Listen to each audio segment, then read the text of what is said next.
It's Gugu Masuku here from Change Cars, and this week we're doing it again. It's going to be exciting. It is a performance car.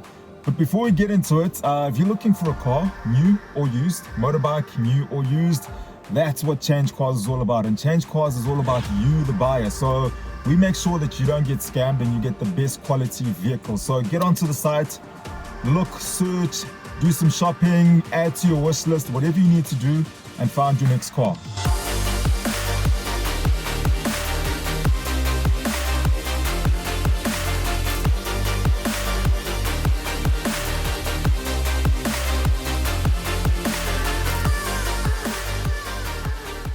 Right, champions, today we're driving the Hyundai i30N, and it's a car I've been looking forward to driving for a very long time. So the Hyundai i30N is basically Hyundai and the Koreans' response to the likes of the Golf GTI, specifically the Golf 8 in this case. I was privileged enough to drive the i30N when it first came out in manual, and that car blew my mind. And I wasn't the only one whose mind was blown. A lot of people that drove that car, motoring journalists like myself, felt the same way. That car was, and still is, a proper driver's car. It feels like a race car, right? So that car, the initial i30N came out in manual first before it came out in DCT, dual clutch transmission. So that was the manual, and that car was just mind-blowing. Handling, driving dynamics, cornering speed was just insane. And Hyundai decided to bring in the dual clutch transmission with tweaks here and there in the suspension, lighter wheels, more power, more torque, and that's what we're driving today. So I'm super excited to be driving this. I'm out near the Orlando Stadium in Soweto, for those of you who recognize the background.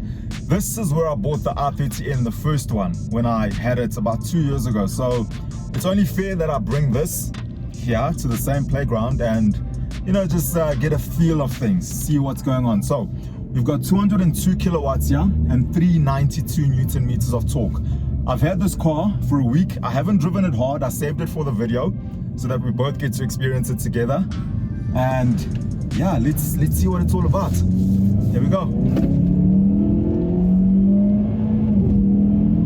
It is quick, I'll tell you that. It is a lot quicker than the first one that came out. The manual, way quicker.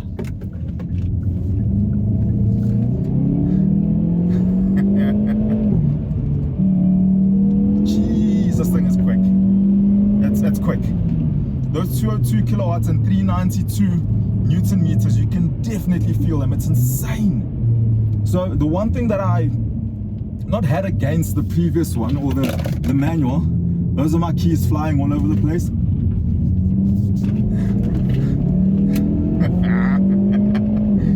One thing that I had against the manual, it wasn't a majorly negative thing, but it just felt underpowered, right? It just felt, it was a cornering demon, but in terms of straight line speed and pull, it really did feel underpowered, and Hyundai has corrected that here. So I'm proud to say, and this thing is something else. Like, you've got to experience this yourself. Yes! It's quick. It is quick. Whoa, it sounds better as well than the first one, than the manual. Sounds way better. It's got a larger exhaust outlet. I think they changed the exhaust. Whoa, this is quick. Jeez. And the grip and handling here is just insane. Jeez, what? The cool thing about this is that I recently drove the Honda Civic Type R, right? I recently drove the Honda Civic Type R, and that car was thoroughly impressive. But this is right there. The feeling that I'm getting here in terms of cornering ability, cornering speed, and just sheer acceleration, it reminds me of that Civic Type R. I can't at the moment decide which one is better between the two. I really can't. The Civic Type R, I drove it in an environment where it was open, winding roads, and you can carry a lot of speed with that car. Obviously with the i30N here, it's not the same situation. This is very tight, turning, short bursts, quick, and it does it very well. So I'd love to see this thing on like a mountain pass and a winding road. I think it would just be mind-blowing, just mind-blowing. So price-wise, what you're looking at here, you're looking at about 800 odd thousand for this. You're getting a fully spec car. You've got the panoramic glass roof over here. And the one thing I love about this car, the i30N personally, is that it doesn't, the Golf GTI is everywhere, right? And by the way, the Golf 8 GTI has absolutely nothing on this. And I'm not just taking a jab at the Golf 8 GTI because that's the main car in the segments, etc, etc. It has absolutely nothing on this car. If you go and read up on any journalist review of the Golf 8 GTI, you will see that everyone has been underwhelmed by the performance. It feels slow. There's nothing there. It has no sound. That popping, all of it is gone. I don't know what they were thinking.